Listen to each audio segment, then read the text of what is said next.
Hello and welcome to Coronavirus Capitalism, a special podcast series from the Socialist Party. In the coming days and weeks, we'll be talking about the unfolding crisis sparked by COVID-19, the novel virus at the centre of the most serious social health emergency in generations. We'll analyse the turmoil besetting the capitalist system, with businesses in many sectors going bust and thousands of workers losing jobs and losing pay. We'll examine the measures taken by governments nationally and internationally in response to the spread of the virus and the threat it poses to their economic system. We'll be asking the most important questions. What does this mean for working class people? And how do we make sure that we aren't made to pay the price?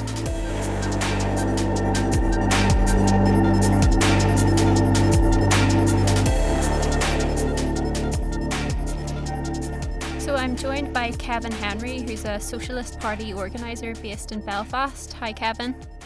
Hey. And I'm also joined by Keisha Taylor, an activist with the Socialist Party, and Rosa, who's based down in Dublin. Hi, Keisha. Hi, Eleanor. So, Keisha, there's a certain line being pushed at the moment, especially by the Trump administration in the USA, that goes along the lines of that this pandemic isn't their fault. Specifically, Trump has seized on the fact that the virus originated in China. He's referred to it publicly as the Chinese virus to kind of try and whip up an anti-China sentiment among his voter base. And you might agree that that itself is a reflection of the tensions that exist between these two world powers who are both vying for domination of the global capitalist market. But, I think it is important for us to look at the origins of the virus in terms of the system and how it came into existence in the context of capitalist food production. Would you be able to tell us a bit about that? Yeah, absolutely. I think that the narrative around the world is that the pandemic is a kind of random natural disaster. But I think capitalism and the way that food production is managed under capitalism has a huge role to play actually in the initiation of different pandemics and diseases. I think that this time, obviously, it did originate in China, but there have been numerous pandemics over the last, 20 or so years that have been in, Malaysia, Australia, different parts of Africa as well, And I think this is kind of connected to the way that food was produced, where in China in particular, you have the wild animal trade, which is a kind of a very significant sector of food production and industry. The industry is worth 76 billion euro and employs about 14 million people in China, so it's extremely significant and tends to actually encroach into pristine areas of wilderness, where you're more in contact with the kind of diseases that thrive in wild habitats and in ecosystems. And the more that human society kind of invades into these wild habitats, the more that we disrupt the ecosystems and kind of the viruses that kind of belong in the wilderness end up in contact with people. And we can kind of unleash them on the world through the destruction of habitats in that way. So, I think the science behind this is very important. And the one thing as somebody who doesn't quite understand or is only starting to understand all the science that's very striking to me is obviously the role that we're playing or the capitalist system is playing in terms of messing with nature is definitely having a massive effect. But it's also striking that for years, scientists knew that we faced more pandemics and more dangerous pandemics, and capitalist governments done very little about it.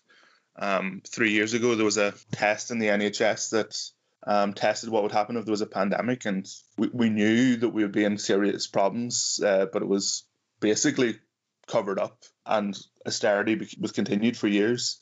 But so did big pharma companies, yet since the SARS epidemic, they have decided not to significantly invest in coronaviruses, but instead more profitable forms of research, or they basically spend more money on advertising than they do in coronavirus. So I think it's a really illustrative of the short-sighted nature that this system is, and I think it's definitely worth bringing out the reality of that, Yeah, even with SARS in 2002, and when they traced the virus back to a wet market in China, the restrictions on wild animal trades and regulations around markets and stuff only lasted a few months before being lifted. So it kind of shows how short-sighted it is that they were only willing to implement the smallest restrictions, even though this, it was a very serious threat. And at the time as well, there was research into a vaccine for SARS. But yeah, and then it was since abandoned. I think what Kevin was saying there about how little has been done, despite being fully aware of the potential for a new pandemic. I mean, it just speaks to the power that the agribusinesses have as well. It's, $5 trillion industries worldwide that kind of get to call the shots, whether it's deforestation or exploiting workers and exposing them to all kinds of toxins and diseases, for poverty pay quite often, whether it's exploiting nature and our habitats. They get to kind of wield their power to make profits rather than, producing safe food or, producing food in a just way with a kind of long-term plan and, the long-term well-being of our species and our planet. The kind of mainstream industrial farming that we see as well, it puts profit above all different kinds of health and safety and, short-term even, as well as long-term safeguarding. Livestock has no exposure to develop their own immune systems, and they're even genetically identical in many cases because of the complete monopoly by certain companies over, livestock that is factory farmed. And because of their weak immune systems, and they're given antibiotics, which leads to antibiotic resistance as well as doing nothing to safeguard against viruses. And there's this kind of extreme overcrowding, fast turnover, and what's termed vertical integration of the food industry, which means it's extremely intense and concentrated, which means disease can spread really easily between different kind of generations of livestock, but also between different species as well. And whether it's from, poultry or pigs to humans. And all of this, despite how streamlined and focused the industries are on profit, they're still incredibly wasteful and inefficient. They have all this technology at their fingertips, and yet they're dumping 3.7 million gallons of milk per day in the US because it can't be distributed. They're plowing crops back into the ground right now because it can't be distributed. And at the same time, you have millions and millions of people in the US, but in loads of advanced capitalist countries, queuing up food banks because they can't access food themselves through the normal channels. Not to even mention the millions across the world in neo-colonial countries that are facing starvation. So I think this is really exposing the inefficiencies of a capitalist food production system. That, on every level, actually, there are different issues with the way that it's carried out.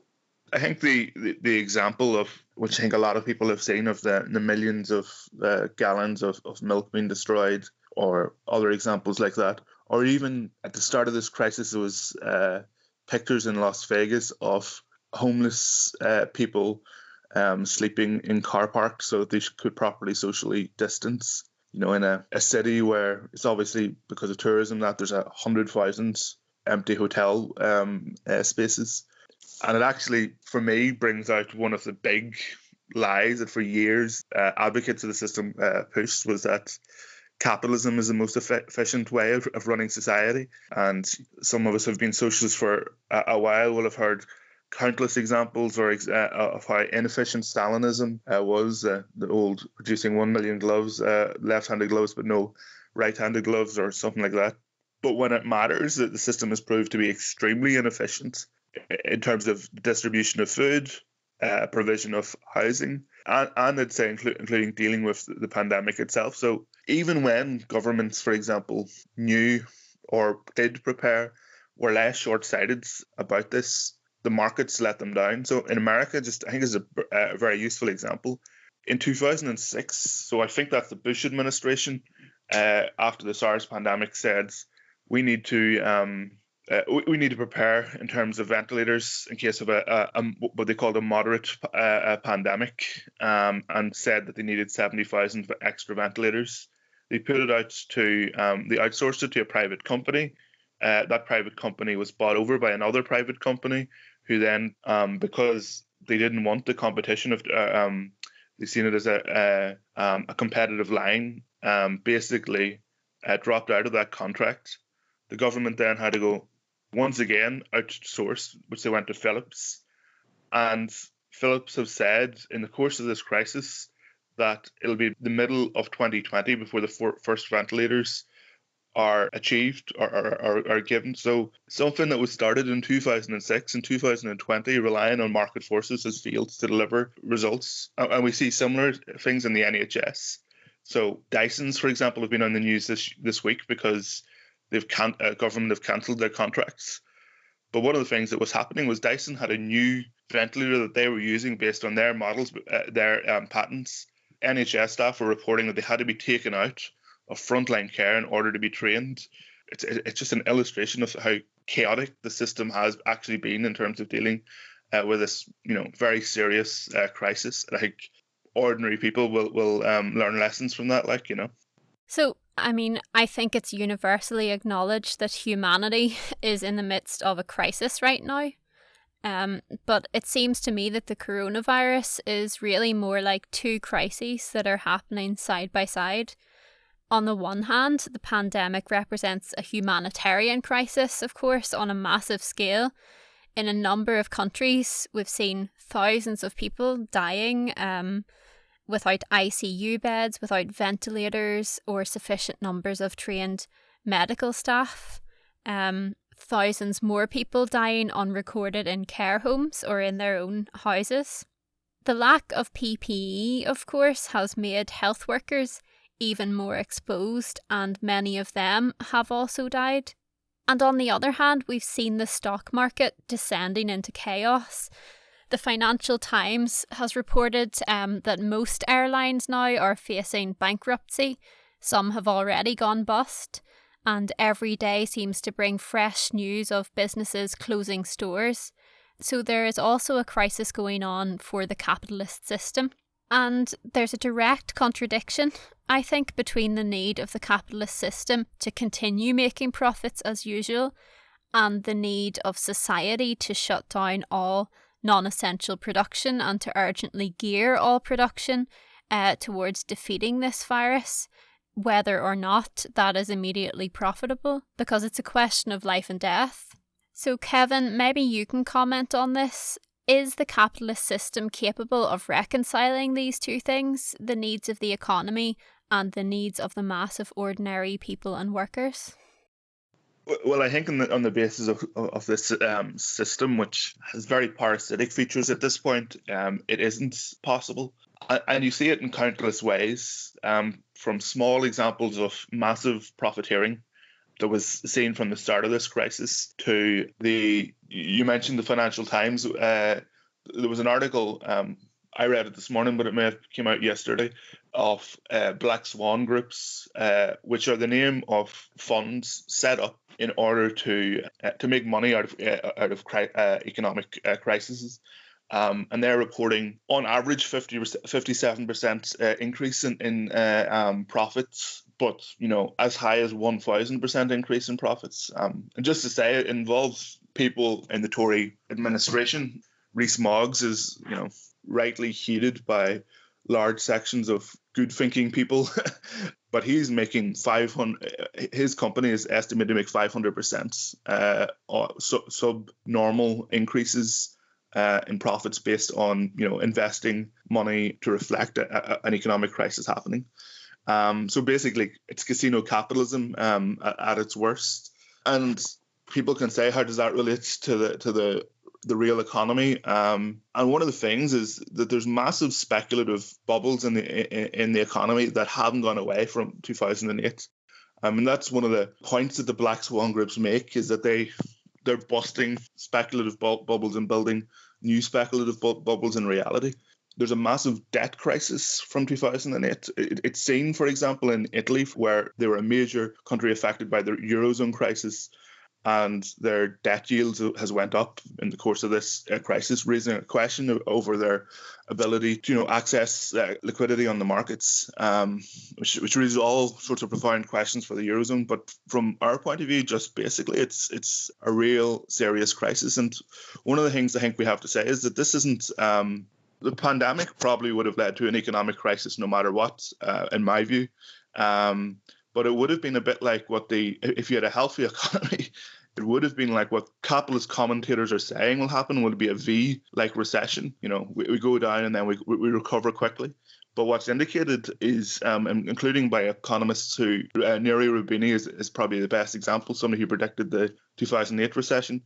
He says what we face is not a V, not even an L type recession as in down and stagnation, but an I as in just a plummet, because we haven't been here before in terms of such a shutdown of the economy.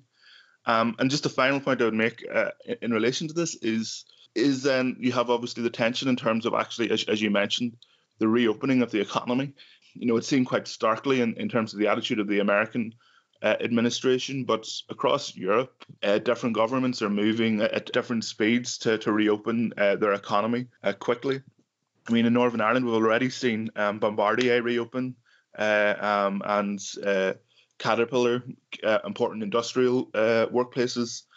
And again, if you look at what happened in Italy, that's what exactly happened. There was massive pressure to reopen the economy, and that is literally putting workers' lives at risk for the interests of profit. And what socialists say, it's that this is a question of democracy. Who decides when the economy reopens?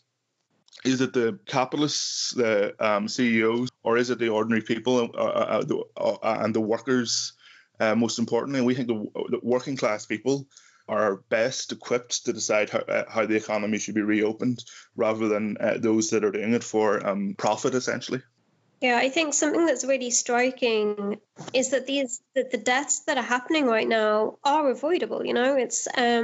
It's tantamount to like state murder, the way that governments are kind of putting a cost on people's lives and gambling with those lives for the economy. But I think it's really calling into question what's essential work and what isn't, in terms of, we kind of intuitively know who's essential in society right now, and it's workers in specific kinds of industries, whether it's health or logistics or telecoms or utilities or social work or that kind of thing. Just on the question of necessary work, I wanted to highlight the fruit pickers. That 189 Bulgarian workers had been flown in by Ryanair with no social distancing to pick fruit for Keelings on the basis of, cheap labor for this company that has a record actually of extremely low pay and extremely exploitative practices, and just exposes the nature of these kind of companies. The outpouring of solidarity with these workers was really impressive. But this has kind of been a sharp example recently in the South that's kind of come to light, and I think sheds light on the idea of what's necessary work, and we know what's not essential. And we'd often use the examples of advertising and war industries as industries that don't benefit the working class in any way, really, as well as kind of planned obsolescence, where it's just wasteful production deliberately, with a short lifespan. But I think it's even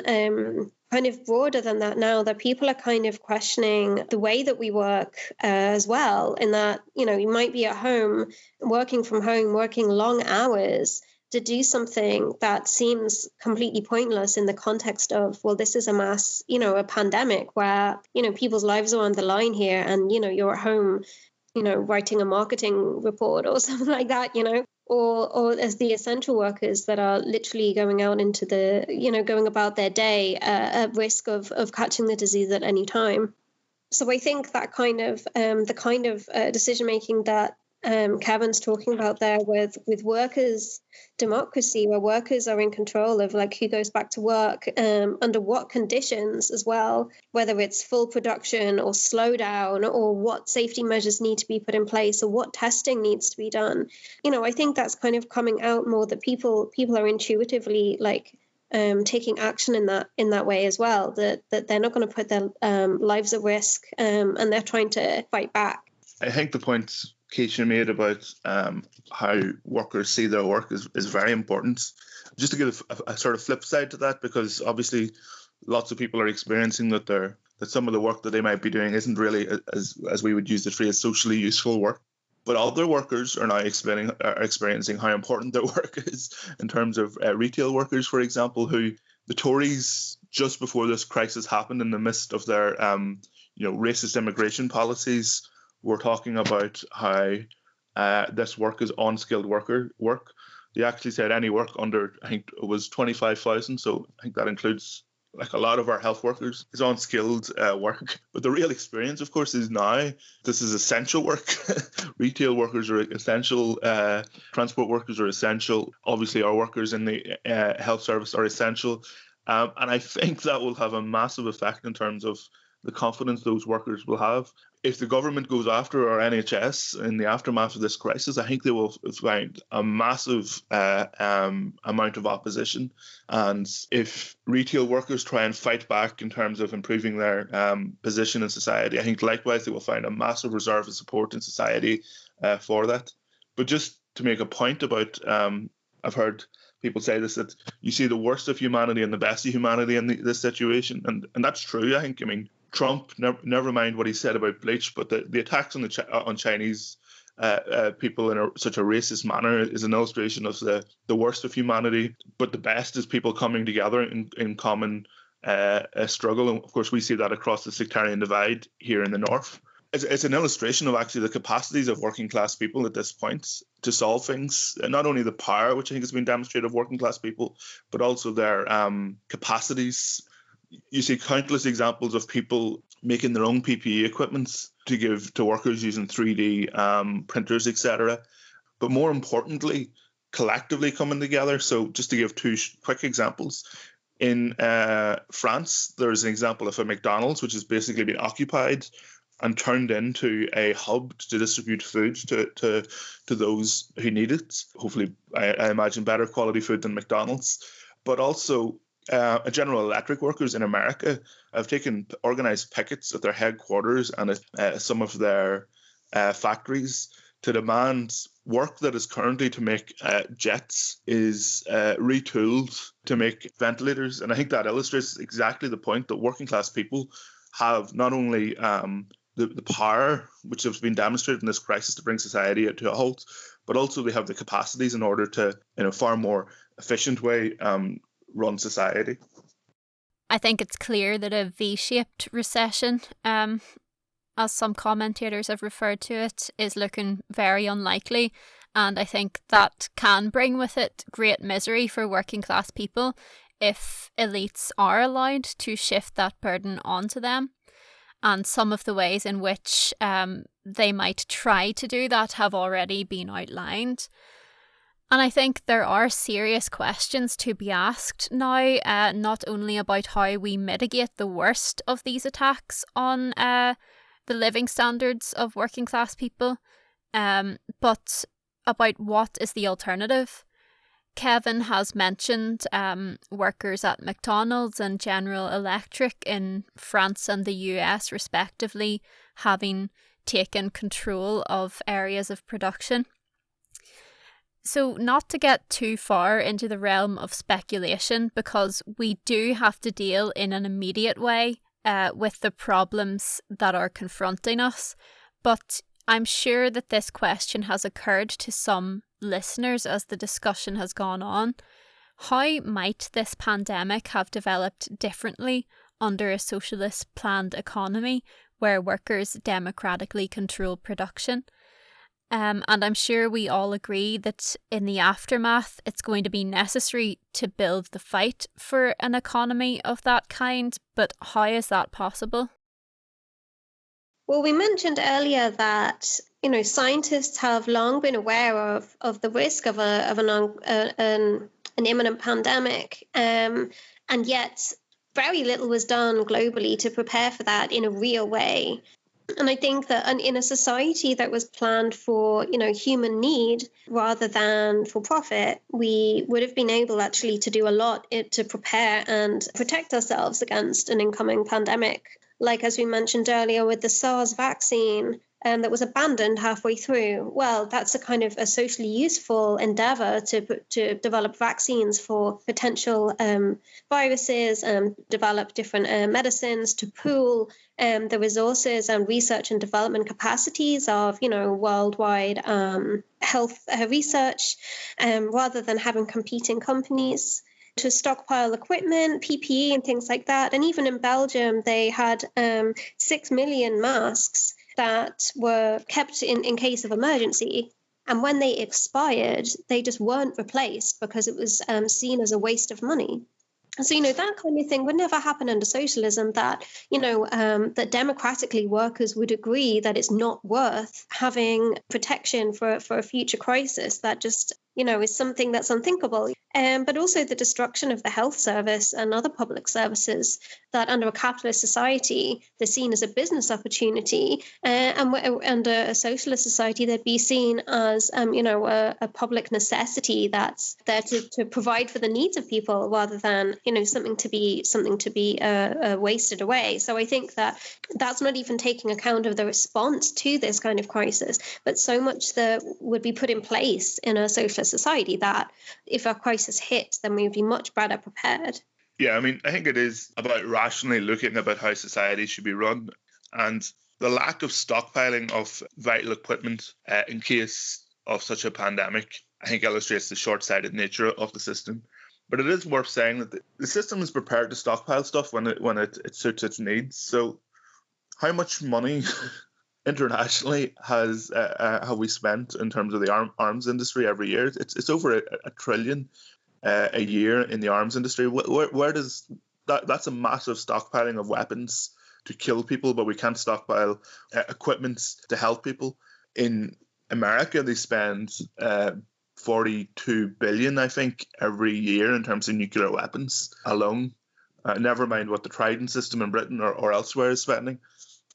How much more rationally would it be to use that money in terms of investment in our health service, investment in research, investment in improving the housing conditions of people worldwide, so overcrowding isn't a problem. That is, it's about a rational use of resources. We aren't uncritical of, for example, the Cuban regime.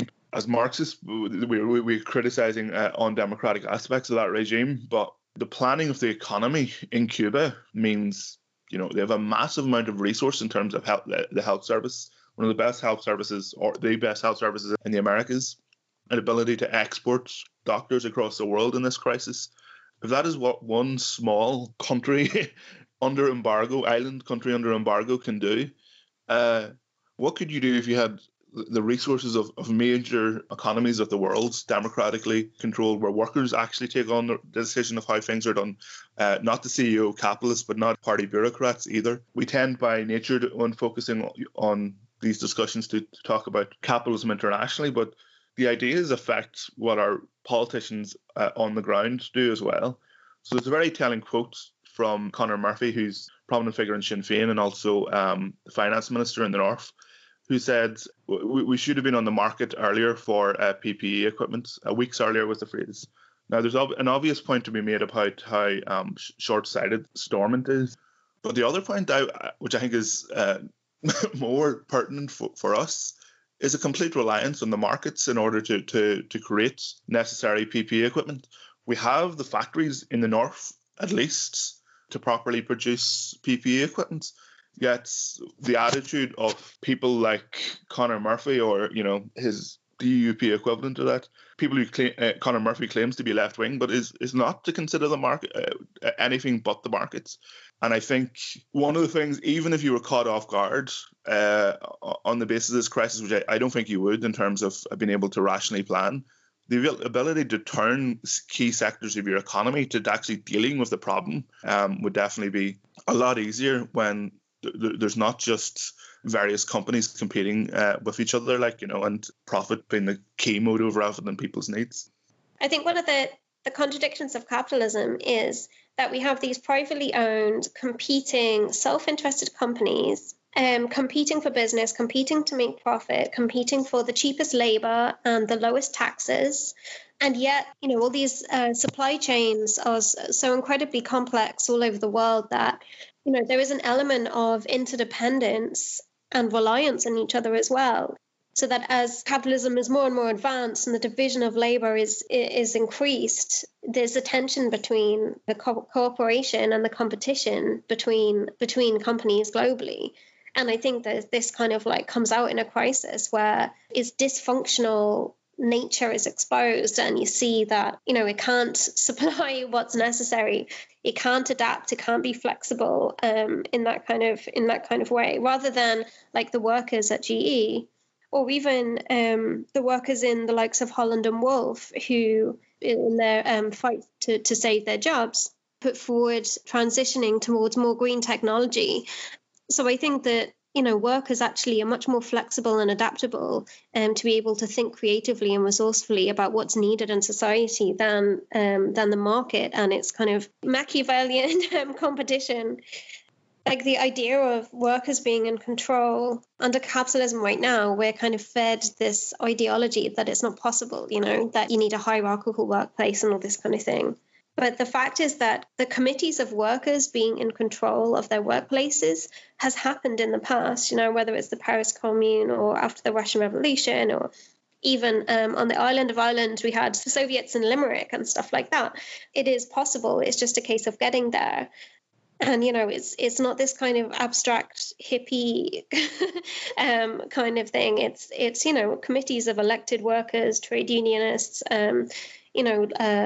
figures from elected governments and things like that would come together to discuss the priorities and how to implement various tasks in the workplace. That in this crisis, the kind of organization of the working class becomes a more concrete idea in people's minds. I agree with Keisha. It's not a far-fetched idea in terms of democratic planning of the economy. And in the course of this crisis, you just see how rational it would be. There is elements of people, as I mentioned earlier, taking on collective ownership. I'm going to guess that anyone listening to this probably lives in an area where there's a mutual support group set up.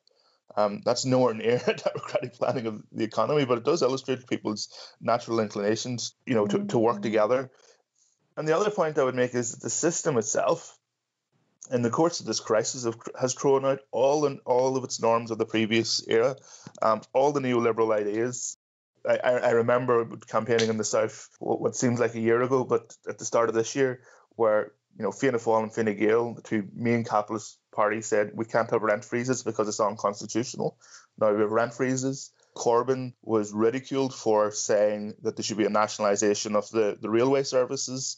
Now, that hasn't happened, but the Tories effectively have broken with their norm of how they run the railway system on the basis of private companies, and have basically taken control of that.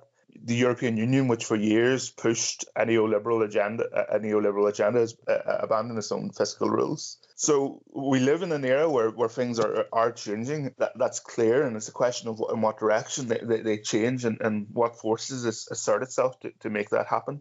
The other point I would make, and I think if you're a retail worker, it's probably very evident if you think about it. I used to work in Asda, and one of the things is major companies have effectively a form of planned economy in terms of how they run things. I mean, if you work in Asda and the deliveries come, or Tesco's and the deliveries come, there's not a private enterprise between the different stores or the distribution centre and the stores. It's done on the basis of certain planning of that internal economy, and I think that in itself is an illustration of what could be possible on the basis of socialism. A lot of what socialists argue that sounds far-fetched. When you break it down, it's quite rational in terms of people's lives, and is actually linked to the society we live in today. Yeah, I think the companies like Tesco and Asda and Amazon they're literally kind of the size of the economy of a small country, you know.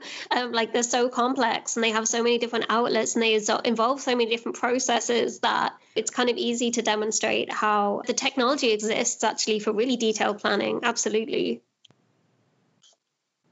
Yeah, just make a final point, and I think it's you know, in this podcast, we've obviously talked about the different how this system has been exposed in this crisis, but also the alternative, which is the capacity of ordinary working class people, which is demonstrated in their own power, and also in their own ingenuity. And I think one of the things that's important for me is that this crisis comes after 10 years of a system already, being in crisis. So it's a crisis upon a crisis for the system in that sense, where, the key authority of the key institutions of the system has been undermined in terms of public supports. And there has been a striving for an alternative. People go away and look up the statistics for how popular socialist ideas are in the US. We've seen the growth of people like Sanders and Corbyn. And obviously, we're now seeing the end of that process in terms of Corbyn no longer being Labour leader, Sanders not carrying through his campaign to its conclusion. But I would say, in the positive, that what's indicated is actually a regrowth in support of socialist ideas. That will go through a learning experience, including the idea that you can simply reform the system, including reform the institutions of the system, be it the Democratic Party, or not take the battle in the Labour Party to its logical conclusion in terms of fighting the Blairites. But it is a positive shift in consciousness. Remember yourself, that the 90s were dominated by the idea that the system was the highest pinnacle of humanity. Francis Fukuyama was famous for saying that this is the end of history. Anyone who thinks that this pandemic is an illustration that we're at the end of history is clearly deluded. We're in a new period of history, and I think that will be a new period of class struggle and a rebirth, a regrowth in terms of socialist ideas. So I think anyone that's interested in these ideas, now is the time to discuss with people about what is necessary and what we can do in terms of building that alternative today. So I'll leave it there. I think we'll wrap it up there then. So thank you, Keisha, and thank you, Kevin. Thanks, Eleanor. Thanks, Eleanor.